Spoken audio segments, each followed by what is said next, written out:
नमस्कार दोस्तों, तो आइए आलोका एजुकेशन चैनल पर आप सभी लोगों का स्वागत है। दोस्तों, आज हम लोग इतिहास के कुछ महत्वपूर्ण प्रश्नों के विषय में चर्चा करेंगे जो आप लोगों की परीक्षा की दृष्टि से अति महत्वपूर्ण है।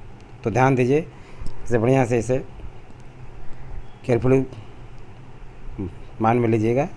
देखिए, पहला क्वेश्चन आप लोगों के सामने है। प्राचीन नगर तक्षशिला निम्नलिखित में से किनके बीच स्थित था? प्राचीन नगर तक्षशिला निम्नलिखित में से किनके बीच स्थित था? दोस्तों ध्यान रखना, विकल्प आप लोगों के सामने है। झेलम तथा चेनाब के मध्य, सिंधु तथा झेलम के मध्य, चेनाब तथा रावी के मध्य, रावी तथा ब्यास के मध्य। दोस्तों, इसका उचित आंसर होगा सिंधु तथा झेलम के मध्य। किसके? सिंधु तथा झेलम के मध्य। सिंधु तथा झेलम के मध्य जो है प्राचीन नगर तक्षशिला स्थित है। इसके प्रमुख तथ्यों के बारे में आप लोग जान लीजिए। तक्षशिला की स्थापना 7वीं तथा 6वीं शताब्दी में 7वीं तथा 6वीं शताब्दी में इसकी स्थापना की गई थी, ईसा पूर्व में की गई थी। जिस पहाड़ी पर तक्षशिला के पहले कस्बे की स्थापना की गई थी वह सिंधु नदी क्षेत्र में ताम्रा नाला के समीप था। सिंधु नदी क्षेत्र में कहाँ था? ताम्रा नाला के क्षेत्र में था। ताम्रा नाला के समीप था। यह वर्तमान इस्लामाबाद से लगभग 30 किलोमीटर उत्तर पश्चिम में स्थित है, जो सिंधु एवं झेलम नदियों के मध्य का क्षेत्र है। कहाँ पे है? सिंधु और झेलम नदियों के मध्य का क्षेत्र है। तक्षशिला हिंदू राज्य की राजधानी थी और प्रमुख सांस्कृतिक केंद्र के रूप में प्रसिद्ध थे। तो आप लोगों को समझ में आ गया होगा। दूसरा क्वेश्चन है दोस्तों, सोनगिरी जहाँ 108 जैन मंदिर बने हुए हैं, किसके सन्निकट स्थित है? तो देखिए, विकल्प आप लोगों के सामने है। झांसी, दतिया, ओरछा, ललितपुर। झांसी, दतिया, ओरछा, ललितपुर। तो ये दोस्तों जो है दतिया। कहाँ पे है? दतिया। दतिया यानी सोनगिरी जहाँ 108 जैन मंदिर बने हुए हैं, किसके निकट स्थित है? तो दतिया के निकट है। इसके प्रमुख तथ्यों के बारे में आप लोग जान लीजिए। सोनगिरी दतिया मध्य प्रदेश से 15 किलोमीटर दूरी पर स्थित है। यह दिगंबर जैनियों का पवित्र स्थान है। किनका? दिगंबर जैनियों का पवित्र स्थान है। सोनगिरी की चारों ओर सफेद जैन मंदिर स्थापित है। वर्तमान में यहाँ 77 जैन मंदिर है। कितने? वर्तमान में यहाँ पे 77 जैन मंदिर हैं। 77 जैन मंदिर पहाड़ी पर और 26 गांव में स्थित है। यानी 77 जैन मंदिर है और 26 जो गांव में स्थित हैं। कहाँ है? 26 गांव में स्थित है। इस प्रकार इनकी कुल संख्या कितनी है? 103। 103। इस प्रकार कुल संख्या कितनी है? 103 है। पहाड़ी पर स्थित 57वां मंदिर मुख्य मंदिर है, जो भगवान चंद्र प्रभु से संबंधित है। यानी 57वां मंदिर प्रमुख है, जो किसको समर्पित है? चंद्र प्रभु को। चंद्र प्रभु को समर्पित है। ध्यान दीजिएगा दोस्तों, ये बहुत इम्पोर्टेंट है। 57वां मंदिर किसको समर्पित है? चंद्र प्रभु को। तो आप लोग समझ में आ गया होगा। दिलवाड़ा, क्वेश्चन नंबर 3 है। दिलवाड़ा जैन मंदिर स्थित है। दिलवाड़ा जैन मंदिर स्थित है पालीताना में, माउंट आबू में, गिरनार में, सोनगिरी में।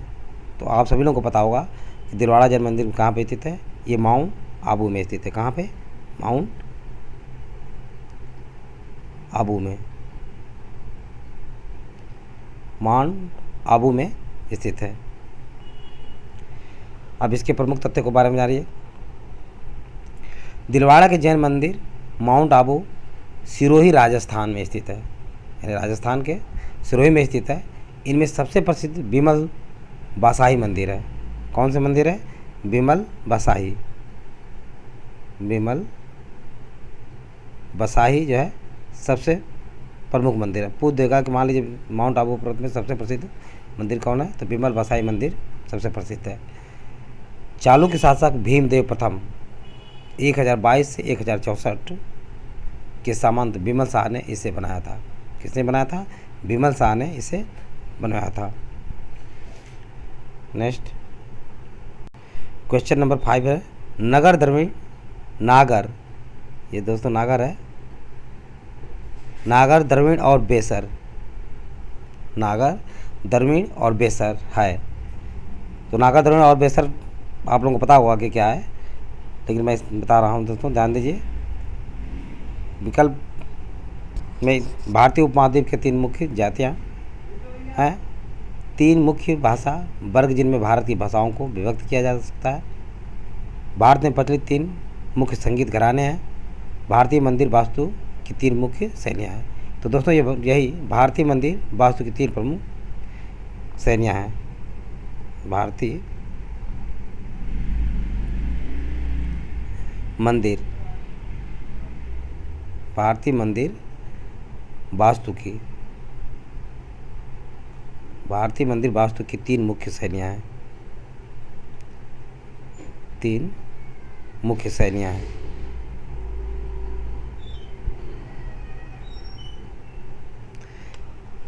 यानी भारतीय मंदिर वास्तु की 3 मुख्य शैलियाँ हैं।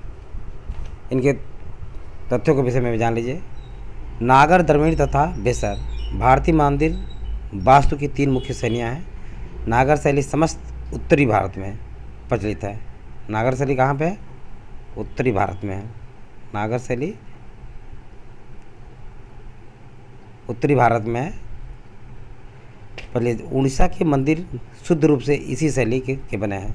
जो उड़ीसा में मंदिर बने हैं वो नागर शैली में ही बनी है। द्रविड़ शैली का प्रसार दक्षिण भारत, विशेषकर कृष्णा नदी एवं कुमारी अंतरीप के मध्य तमिलनाडु में था।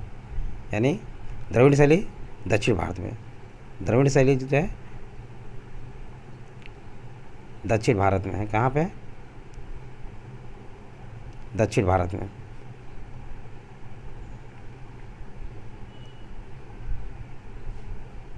दक्षिण भारत में है। द्रविड़ शैली दक्षिण भारत में है और ये तमिलनाडु में स्थित है। तमिलनाडु में दक्षिण भारत में जो भी मंदिरें बनी हैं वो किस में बनी हुई हैं? द्रविड़ शैली में बनी हुई है। बेसर शैली का विकास नागर एवं द्रविड़ शैलियों के मिश्रण से हुआ है। बेसर शैली का विकास किससे हुआ है? नागर और द्रविड़, नागर प्लस द्रविड़ शैली दोनों के मिश्रण से हुआ है। कन्नड़ प्रदेश के अंतिम चालुक्य शासकों के द्वारा प्रयुक्त होने के कारण इस शैली को चालुक्य शैली भी कहा जाता है। यानी बेसर शैली को चालुक्य शैली भी कहा जाता है। ये ध्यान रखिए, चालुक्य शैली भी कहा जाता है। तो आप लोगों को समझ में आ गया होगा दोस्तों। नेक्स्ट क्वेश्चन की तरफ बढ़ते हैं। क्वेश्चन नंबर 6 है दोस्तों, ध्यान दीजिए। निम्नलिखित में से किस मंदिर परिसर में एक भारी भरकम नंदी की मूर्ति, जिससे भारत की विशालतम नंदी मूर्ति माना जाता है? विकल्प आप लोगों के सामने है। लिंगराज मंदिर, बृहदेश्वर मंदिर, कंदरिया महादेव मंदिर, लेपाक्षी मंदिर। तो दोस्तों ये बृहदेश्वर मंदिर है। कौन सा है?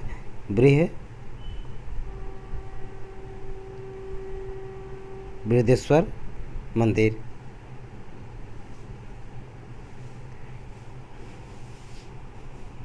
चलिए इसके प्रमुख तथ्य के बारे में जानते हैं। चोल स्थापत्य के उत्कृष्ट नमूने तंजौर के शैव मंदिर, जो राज राजेश्वर या बृहदेश्वर नाम से प्रसिद्ध है। किसे प्रसिद्ध है? राज राजेश्वर या बृहदेश्वर नाम से प्रसिद्ध है। का निर्माण राज प्रथम के काल में हुआ था। भारत के मंदिरों में सबसे बड़ा तथा लंबा यह मंदिर द्रविड़ शैली का सर्वोत्तम नमूना माना जा सकता है। इसका विशाल प्रांगण 500 × 250 के आकार का है। मंदिर के प्रवेश द्वार पर दोनों और 2 द्वारपालों की मूर्तियां बनी हैं। इस मंदिर के बहिर्भाग में नंदी की एकास्म विशाल मूर्ति बनी है, मतलब एक पत्थर से बनी हुई मूर्ति है, जिसे भारत की विशालतम नंदी मूर्ति माना जाता है। तो आप लोग समझ में आ गया होगा दोस्तों। क्वेश्चन नंबर 7 देखिए। कवि कालिदास के नाम का उल्लेख किस में हुआ है? कवि कालिदास के नाम का उल्लेख किस में हुआ? तो ध्यान दीजिए, विकल्प है आप लोगों के सामने। अयोल के उत्कीर्ण लेख से इलाहाबाद स्तंभ लेख में, अल्पा दूधाधन लेख में, हनुम कोंडा उत्कीर्ण लेख में। तो दोस्तों कवि कालिदास के नाम का उल्लेख जो है ऐहोल के उत्कीर्ण लेख से प्राप्त होता है। किससे? ऐहोल के उत्कीर्ण लेख से प्राप्त होता है। चलिए आप जानते हैं इसके प्रमुख तथ्य के बारे में। ऐहोल प्रशस्ति बादामी के शासक पुलकेशिन द्वितीय, कौन सा?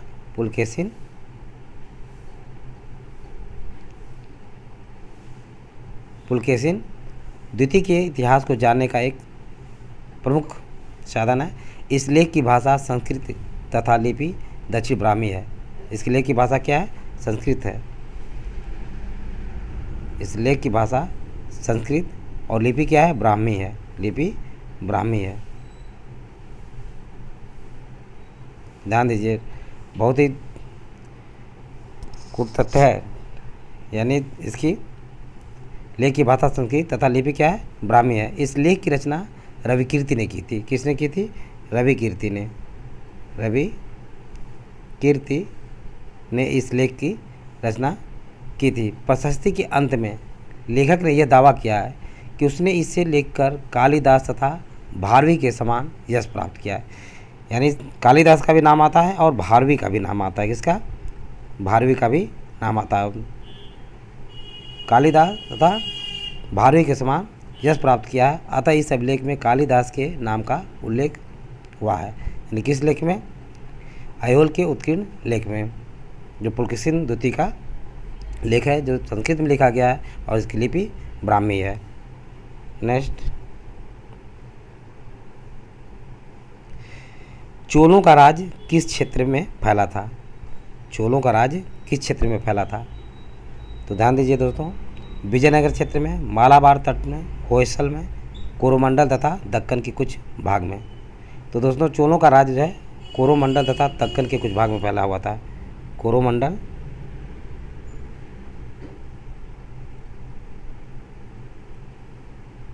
तथा दक्कन के कुछ भाग में फैला हुआ था।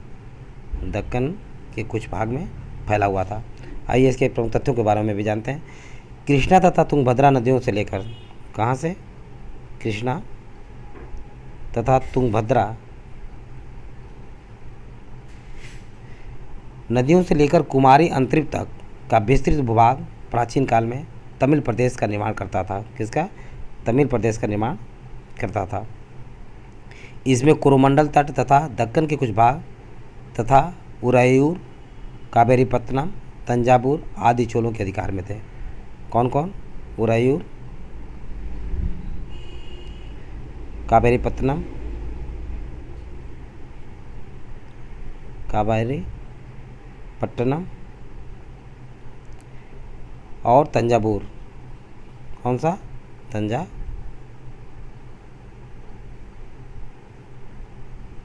तंजावुर आदि चोलों के अधिकार क्षेत्र में थे। तो आप लोगों को समझ में आ गया होगा दोस्तों। नेक्स्ट क्वेश्चन की तरफ बढ़ते हैं। क्वेश्चन नंबर 9 है दोस्तों, चोलों के अधीन, ये चोरों नहीं है, चोलों के अधीन ग्राम प्रशासन के बहुत से ब्यौरे जिन शिलालेखों में हैं वह कहाँ हैं? चोलों के अधीन ग्राम प्रशासन के बहुत से ब्यौरे जिन शिलालेखों में हैं वे कहाँ हैं? विकल्प है तंजावुर, उरायूर, कांचीपुरम, उत्तर मेरूर। विकल्प क्या है? ए है तंजावुर है, उरायूर है, कांचीपुरम है, उत्तर मेरूर। तो ये किसका जो है उत्तर मेरूर में मिलता है। कहाँ पे? उत्तर मेरूर। उत्तर मेरूर में इसका लेख मिलता है। तो आइए इसके प्रमुख तथ्यों के बारे में जानते हैं। चोलों के अधीन ग्राम प्रशासन में ग्राम सभा की कार्यकारिणी समितियों की कार्य प्रणाली का विस्तृत विवरण हम उत्तर मेरूर से प्राप्त लेखों के माध्यम से प्राप्त करते हैं। प्रत्येक ग्राम में अपनी सभा होती थी जो प्रायः केंद्रीय नियंत्रण से मुक्त होकर स्वतंत्र रूप से ग्राम शासन का संचालन करती थी। तो समझ में आ गया होगा। क्वेश्चन नंबर 10 देखिए, महाबलीपुरम के रथ मंदिरों का निर्माण किसने करवाया था? महाबलीपुरम के रथ मंदिरों का निर्माण किसने करवाया था? समुद्रगुप्त ने हर्ष ने, पुलकेशिन द्वितीय ने, नरसिंह वर्मन प्रथम ने। तो दोस्तों महाबलीपुरम के रस मंदिरों का निर्माण नरसिंह वर्मन प्रथम ने कराया था। किसने? नरसिंह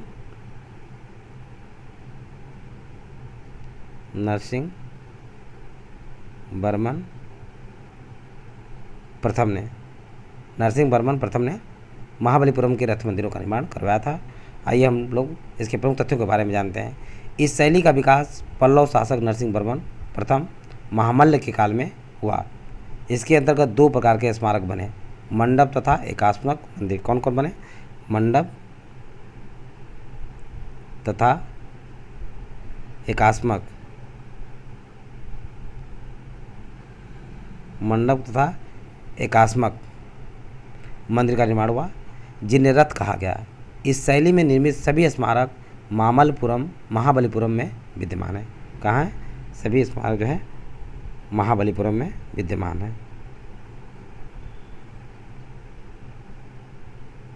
तो आप लोगों को समझ में आ गया होगा दोस्तों। नेक्स्ट क्वेश्चन की तरफ बढ़ते हैं। क्वेश्चन नंबर 11 देखिए दोस्तों, धार्मिक कविताओं का संकलन कुरल किस भाषा में है? धार्मिक कविताओं का संकलन कुरल किस भाषा में है? ग्रीक भाषा में, तमिल भाषा में, तेलुगु भाषा में, पाली भाषा में? तो दोस्तों धार्मिक कविताओं का संकलन कुरल तमिल भाषा में। किसमें? तमिल भाषा में है। तो आइए जानते हैं इसके प्रमुख तथ्य के बारे में। कुरल तमिल साहित्य का बाइबिल तथा लघु वेद माना जाता है। कुरल को जो तमिल भाषा का क्या बाइबिल और लघु वेद माना जाता है। बाइबिल एवं लघु वेद माना जाता है। इसे मुप्पाल भी कहा जाता है। क्या कहा जाता है? इसे मुप्पाल भी कहा जाता है। इसे मुप्पाल भी कहा जाता है। इसकी रचना सुप्रसिद्ध कवि तिरुवल्लुवर ने की थी। किसने की थी? तिरुवल्लुवर।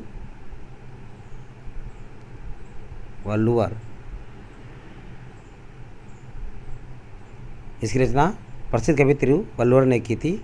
अनुश्रुतियों के अनुसार तिरुवल्लुवर ब्रह्मा के अवतार थे। तिरुवल्लुवर को किसका अवतार माना गया था? ब्रह्मा का अवतार माना गया था।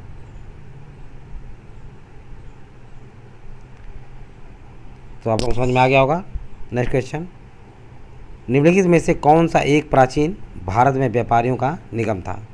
निम्नलिखित में से कौन सा एक प्राचीन भारत में व्यापारियों का निगम था?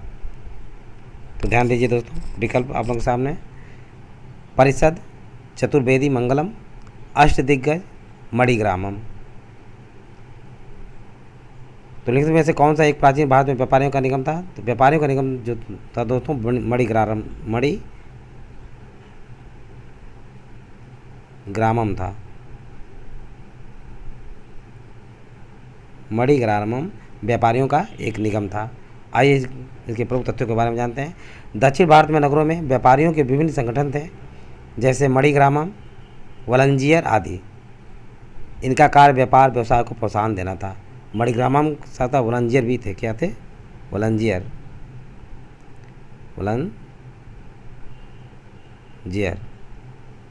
व्यापारियों का जो निगम था मणिग्रामम था, उसके साथ साथ वलंजियर भी था। नेक्स्ट क्वेश्चन, दक्षिण भारत का प्रसिद्ध तक्कोलम का युद्ध हुआ था। दक्षिण भारत का प्रसिद्ध तक्कोलम का युद्ध हुआ था। किनके किनके बीच हुआ था? आइए जानते हैं। विकल्प आप लोगों के सामने, चोल एवं उत्तर चालुक्य के मध्य, चोल एवं राष्ट्रकूटों के मध्य, चोल एवं होयसल के मध्य, चोल एवं पांड्यों के मध्य। तो ये युद्ध हुआ था दोस्तों चोल एवं राष्ट्रकूटों के मध्य हुआ था। किसके? चोल एवं राष्ट्रकूटों के मध्य हुआ था।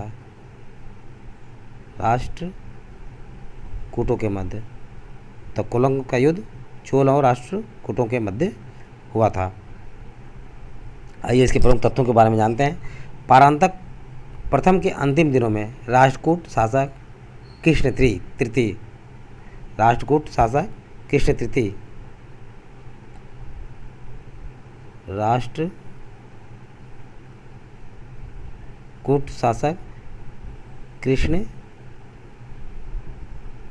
तृतीय ने पश्चिम गंगों बुतुक सेकेंड की सहायता से तक्कोलम के युद्ध में चोलों को परास्त किया। और तंजौर पर अधिकार कर लिया। कृष्ण तृतीय ने इस उपलक्ष्य में तंजय कुंड की उपाधि धारण किया। किसका? तंजय कुंड की उपाधि धारण किया। किसने? कृष्ण तृतीय ने। तो आप लोग समझ में आ गया होगा। 14 नंबर सवाल है, चोल साम्राज्य को अंततः किसने समाप्त किया? चोल साम्राज्य को अंततः किसने समाप्त किया? मोहम्मद गजनवी ने, बख्तियार खिलजी ने, मोहम्मद गोरी ने, मलिक काफूर ने। तो चोल साम्राज्य को अंततः समाप्त करने वाला कौन था दोस्तों? मलिक काफूर था। मलिक काफूर, जो कि अलाउद्दीन खिलजी का सेनापति था। मलिक काफूर ने इसे समाप्त किया। आइए प्रमुख तथ्यों के बारे में जानते हैं। चोल साम्राज्य को अंततः अलाउद्दीन खिलजी के सेनानायक मलिक काफूर ने अपनी दक्षिण विजय के दौरान समाप्त किया तथा इसका स्पष्ट विवरण अमीर खुसरो की प्रसिद्ध कृति खजाइन उल फतूह में प्राप्त होता है। किसके?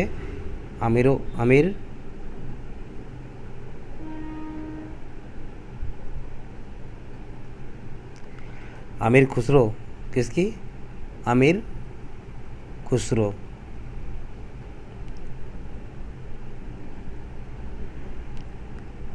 अमीर खुसरो की प्रसिद्ध कृति खजाइन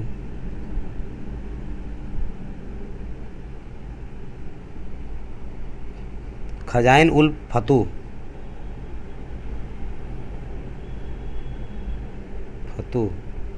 खजाइन उल फतूह यानी फतूह है, खजाइन उल फतूह में प्राप्त होता है। तो आप लोग समझ में आ गया होगा। क्वेश्चन नंबर 15 है, पांड्य राज्य की जीवन रेखा कौन सी नदी थी? पांड्य राज्य की जीवन रेखा कौन सी नदी थी? तो आइए देखते हैं दोस्तों, पांड्य राज्य की जीवन रेखा कौन सी नदी थी? विकल्प है कृष्णा नदी, गोदावरी, तुंगभद्रा, वेंगी। तो पांड्य राज्य की जीवन रेखा नदी कौन सी थी? वेंगी थी। क्या थी? वेंगी थी।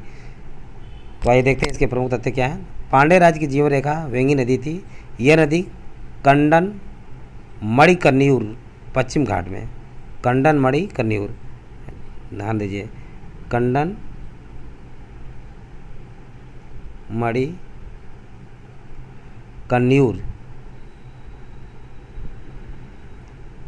मणिकर्णियूर पश्चिमी घाट में मदुरई के समय तमिलनाडु से निकलती है।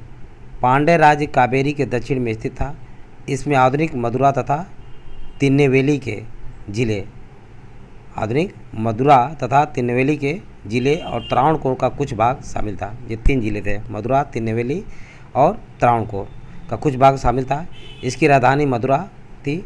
वेंगी नदी वाला प्रदेश अपनी उर्वरता के लिए अत्यधिक प्रसिद्ध था। तो दोस्तों आप लोगों को समझ में आ गया होगा। आज बस इतना ही। यदि वीडियो अच्छा लगा हो तो इसे सब्सक्राइब और लाइक अवश्य करें तथा अपने सगे संबंधी और दोस्तों को शेयर करना ना भूलें। थैंक यू दोस्त, नेक्स्ट वीडियो में मिलेंगे।